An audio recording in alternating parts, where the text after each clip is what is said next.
और अब बात करेंगे ईरान और इजराइल की। दोनों देशों के बीच में संघर्ष लगातार चल रहा है, लेकिन दूसरी तरफ इजरायली मीडिया ने जो बड़ा दावा किया है उसके बाद कयास लगने शुरू हो गए हैं कि क्या आने वाले वक्त में दोनों देशों के बीच चल रहा यह संघर्ष खत्म हो सकता है। वो इसलिए भी क्योंकि खामेनी की तरफ से अब ये भांप लिया गया है कि इजराइल से अब पंगा लिया है तो उसको लेकर के अभी ईरान की मुश्किलें बढ़ सकती है। क्या कुछ अपडेट है, आप देखिए इस रिपोर्ट को।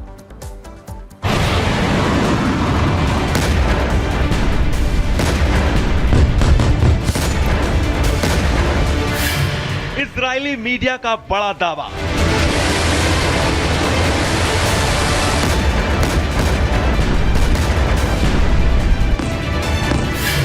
ईरान कर रहा बड़ा इशारा। हमला करना लेकिन हल्का। संघर्ष खत्म करने का बस यही तरीका। जिस तरह के कयास लगाए जा रहे हैं कि इजराइल कभी भी ईरान पर बहुत बड़ा पलटवार कर सकता है। ईरान की न्यूक्लियर साइट, ईरान की ऑयल रिफाइनरी या फिर ईरान का कोई बड़ा नेता इजराइल के टारगेट पर आ सकता है। इजराइल ने ईरान पर जवाबी अटैक का सॉलिड ब्लूप्रिंट तैयार कर लिया है। टाइम और जगह भी तय कर ली गई है। इजराइल ने यह भी तय कर लिया है कि किस हथियार से ईरान को पूरी तरह से हिलाना है, कैसे ईरान को खून के आंसू रुलाने हैं। इजराइल 1 अक्टूबर को हुए ईरानी हमले का जवाब देने के लिए पूरी तरह तैयार बैठा है। ईरान की 181 फतह-2 बैलिस्टिक मिसाइल के बदले इजराइल ने ईरान की तरफ अपनी खतरनाक जेरिको 3 बैलिस्टिक मिसाइल का मुंह मोड़ दिया है। बस इंतजार है तबाही के बटन के दबने का। जब पता चल जाएगा ईरान ने अपना पहला हमला कब, कहां और किस पर किया है। लेकिन इजराइल के इस जवाबी हमले से पहले क्या ईरान डर गया है?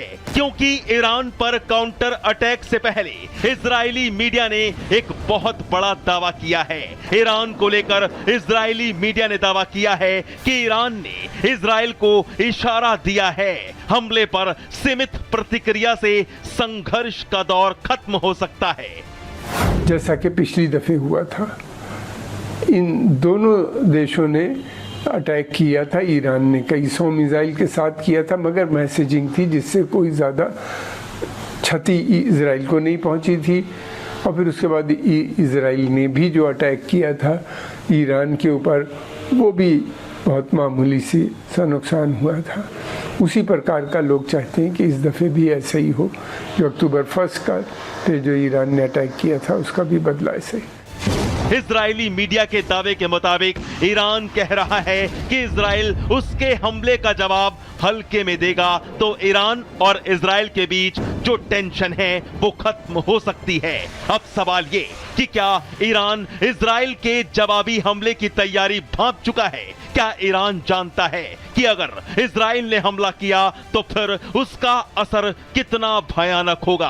क्या ईरान समझ चुका है कि इजराइल बदले की आग में झुलस रहा है, वो हमला छोटा मोटा नहीं करेगा? या फिर ईरान इस संकेत के जरिए बता रहा है कि वो अपने कदम पीछे खींच रहा है? ईरान इजराइल के अटैक से क्या डरकर भागने की कोशिश कर रहा है? ईरान का डरना लाजमी भी है, क्योंकि हमास और हिजबुल्लाह का जो हाल इजराइल ने किया है उसे देखकर कोई भी इजराइल के सटीक और घातक हमले की कल्पना कर सकता है। इजराइल ने ईरान की धरती पर ही हमास के चीफ इस्माइल हानिये को हवाई हमले से सटीक टारगेट कर मौत के घाट उतार दिया था। ईरान को कानो कान भनक तक नहीं लगी थी। हमास की रीढ़ इजराइल तोड़ चुका है। लेबनान के अंदर भी हिजबुल्लाह के चीफ हसन सैयद नसरल्लाह और उसके भाई हाशिम सफेद्दीन की कब्र खोद दी गई है। कितने ही हिजबुल्लाह के लड़ाके निपटा दिए गए हैं। इजरायली मीडिया का दावा अगर सच है तो फिर सवाल यह है कि क्या ईरान इजराइल से हमदर्दी की उम्मीद लगा रहा है? क्या ईरान चाहता है कि इजराइल उस पर हमला ना करे? ईरान को बख्श दे। लेकिन यहाँ सब कुछ इजराइल के मूड पर टिका है, क्योंकि जिस तरह से हिजबुल्ला और हमास बार बार इजराइल पर हमले कर रहे हैं, उससे इजराइल भड़का है और वो जानता है कि इस आतंक की जड़ ईरान ही है। Bureau report, Republic Bharat. और चलिए जाग उठा भारत की शुरुआत करते हैं और सबसे पहले आपको खबर बताएंगे भारत और कनाडा के बीच जो तनाव है उससे जुड़े हुए आप बखूबी जानते हैं। आज जैसे कि आपको हेडलाइंस के जरिए मैंने बताया भी कि भारत की तरफ से 6 डिप्लोमेट्स जो है वो निकाले गए कनाडा के और कहा है कि आप जल्दी से जल्दी भारत छोड़ दीजिए, 19 अक्टूबर तक उनको भारत छोड़ना होगा। लेकिन दूसरी तरफ अगर बात करें कनाडा की तरफ से ऐसा ही कुछ फैसला किया गया और इसी बढ़ते तनाव के बीच जस्टिन ट्रूडो का बयान भी सामने आया। आपको बता दें हम भारत की सार्वभौमता का सम्मान करते हैं, कह रहे हैं उम्मीद करते हैं कि भारत भी हमारा सम्मान करे। और देर रात जस्टिन ट्रूडो ने मीडिया से बात की थी और जांच में भारत से सहयोग नहीं मिला, ये भी कहा। निज्जर की हत्या को लेकर के विवाद काफी ज्यादा बढ़ गया था, आरोप लगाया था भारत पर और इधर भारत की तरफ से भी यही कहा गया था कि जस्टिन ट्रूडो किस तरह से या किस तरह से आरोप लगा रहे हैं वो बिल्कुल गलत है। और अब देखिए इस बढ़ते तनाव को लेकर के जो फैसला किया गया है वो भी आपको बता रहे हैं। उधर दूसरी तरफ इसी बढ़ते तनाव के बाद जस्टिन ट्रूडो का बयान भी सामने आया।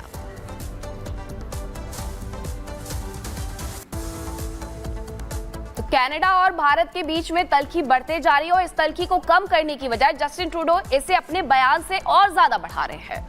बिल्कुल देखिए जस्टिन ट्रूडो की तरफ से बयान दिया गया है कि हम भारत का सम्मान करते तो वो भी सम्मान करें। और क्या कुछ तनाव था, क्या पूरा मामला था और अब किसकी तरफ से क्या फैसला किया गया है, आप उस रिपोर्ट के जरिए बताते हैं।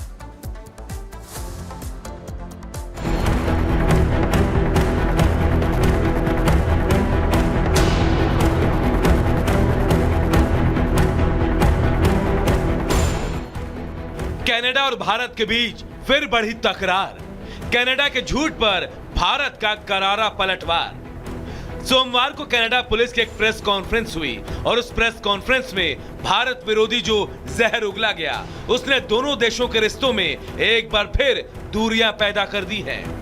क्योंकि इस प्रेस कॉन्फ्रेंस के ठीक बाद जब भारत ने इन आरोपों को सिरे से खारिज कर दिया तो कनाडा बौखला गया।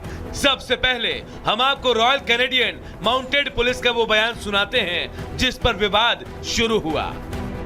Investigations have revealed that Indian diplomats and consular officials based in Canada leveraged their official position to engage in clandestine activities such as collecting information for the government of India, either directly or through their agents, and other individuals who acted voluntarily or through coercion. Evidence also shows that a wide variety of entities in Canada and abroad have been used by agents of the government of India to collect information. Some of these individuals and businesses were coerced and threatened into working with the government of India. The information collected by the government of India is then used to target members of the South Asian community. Threats or impact. Canada police ठीक वही बात दोहरा रही है जो कुछ समय पहले वहां के प्रधानमंत्री ट्रूडो करते थे। अगर आप इन दोनों के बयानों को सुनेंगे तो शायद ही आपको पता चलेगा। कुछ महीनों पहले ट्रूडो भी यही मंत्र जपते आ रहे थे, लेकिन इस बार भारत ने कनाडा के बयान की सिर्फ आलोचना ही नहीं की बल्कि भारत ने कड़े शब्दों में कनाडा को फटकार लगाई। भारत ने कनाडा के उच्चायुक्त को तलब किया। इसके बाद भारत ने कनाडा सरकार के आरोपों के खिलाफ कड़ा कदम उठाते हुए उच्चायुक्त समेत 6 राजनयिकों को निष्कासित कर दिया। निष्कासित राजनयिकों को 19 अक्टूबर तक भारत छोड़ने के निर्देश दे दिए गए हैं। भारत ने कनाडा से सभी 6 राजनयिकों को वापस बुला लिया है। इन अधिकारियों को कनाडा से निष्कासन का नोटिस मिल चुका है। अब भारत से चौतरफा आलोचना का शिकार हुए प्रधानमंत्री ट्रूडो को अपने देश के विपक्ष का भी कोपभाजन बनना पड़ रहा है। कनाडा के विपक्ष ने ट्रूडो सरकार की कार्यशैली पर सवाल उठाते हुए उसे पूरी तरह से विफल बताया। 9 साल उदार सरकार हमारे लोगों को सुरक्षित रखने या राष्ट्रीय सुरक्षा और विदेशी हस्तक्षेप को गंभीरता से लेने में विफल रही। इस वजह से कनाडा इन गतिविधियों के लिए खेल का मैदान बन गया है। कनाडा के इस हवाई दावे की चर्चा दोबारा सोमवार को उठी और बात इतनी बढ़ी कि दोनों देशों को अपने राजनयिकों को वापस बुलाना पड़ा। बीते साल पीएम जस्टिन ट्रूडो ने भारत पर बिना सबूत के निज्जर की हत्या को लेकर कई आरोप लगाए थे। ट्रूडो ने दावा किया था कि भारत ने ही निज्जर को मरवाया है। ट्रूडो के इस झूठ का पर्दाफाश तो बहुत पहले ही हो चुका था, जब भारत के लगातार सबूत मांगने पर भी कनाडा ने कोई सबूत पेश नहीं किया और अमेरिका का साथ मिलने के बाद तो उसके झूठ का गुब्बारा और फूल गया था। लेकिन जब सबूतों की बात आई तो इस गुब्बारे की हवा निकलते देर नहीं लगी। Bureau report, Republic Bharat. Canada सरकार हर बार बेनकाब होती है कि किस तरीके से वो खालिस्तानियों के साथ खड़ी हुई है। अब आपको बताते हैं कि इस पूरे मुद्दे पर जब जस्टिन ट्रूडो का बयान सामने आया है तो भारत ने किसे किसे निष्कासित कर दिया है। जो उच्चायुक्त थे स्टीवर्ट रॉस व्हीलर, उन्हें निष्कासित कर दिया गया है। इसी के साथ डेप्यूटी उच्चायुक्त है पैट्रिक हेबर्ट, इन्हें भी कहा गया कि 19 अक्टूबर तक आप भारत छोड़ दीजिए। First secretary Mary Catherine Jolly, इन्हें भी निष्कासित किया गया है। ये 6 नाम है, इनकी लिस्ट क्या क्या है वो समझिए। फर्स्ट सेक्रेटरी है एडम जेम्स, इन्हें भी 19 तारीख तक भारत छोड़ने के लिए कह दिया गया है। उसी के साथ पाउल और जुएला, ये वो नाम हैं जिनसे कहा गया है कि आप 19 तारीख तक भारत को अलविदा कह दें और निष्कासित कर दिया गया, क्योंकि जस्टिन ट्रूडो के द्वारा जो बयान दिया गया था उसे भारत किसी भी तरीके से स्वीकार नहीं कर सकता है। हर बार जो आरोप लगाए जाते हैं लेकिन सबूत कोई नहीं दिया जाता। इसी बीच एक और बड़ी खबर आपको बता देते हैं, जहां कैनेडियन पीएम जस्टिन ट्रूडो ने बात की है ब्रिटिश के प्रधानमंत्री से और इसी के साथ उन्होंने ब्रिटेन के प्रधानमंत्री से बातचीत के दौरान जो भारत के साथ कल की है, जो तनाव है, उसके बारे में भी उन्होंने चर्चा की है। कनाडा के पीएम जस्टिन ट्रूडो का ट्वीट भी सामने आया है। इस ट्वीट में हालांकि उन्होंने कहा है कि हम भारत की संप्रभुता का सम्मान करते हैं, लेकिन भारत भी हमारी संप्रभुता का ख्याल रखे। G20 में आपने देखा था कि किस तरीके से जस्टिन ट्रूडो आए थे, लेकिन जो तलखी थी वो उसी तरीके से भी बरकरार नजर आ रही है, जिससे जस्टिन ट्रूडो का बयान बार बार और बढ़ा देता है। देखिए, कनाडा और भारत के बीच जो तनाव काफी ज्यादा बढ़ रहा है, उसके पीछे कारण क्या है? सबसे बड़ा सवाल हम आपको बताते हैं। उसके पीछे कारण है वोट बैंक। वोट बैंक की राजनीति के लिए ट्रूडो ये सब कर रहे हैं, लेकिन सबसे बड़ी बात तो ये है कि उनका 1 साल भी अभी राजनीति में टिक पाना ठीक नहीं है, क्योंकि आप बखूबी जानते हैं कि वहां पर हालात क्या बने हुए हैं। अगले साल चुनाव होने, लेकिन अभी से हम देख रहे हैं कि ट्रूडो क्या हरकतें कर रहे हैं, क्या बयान देते हैं। इसी से जुड़ी हुई आप इस रिपोर्ट को देखिए।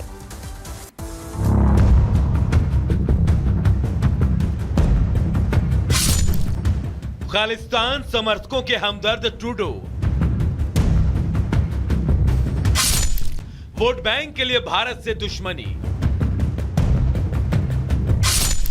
खालिस्तान जरूरी इसलिए भारत से दूरी।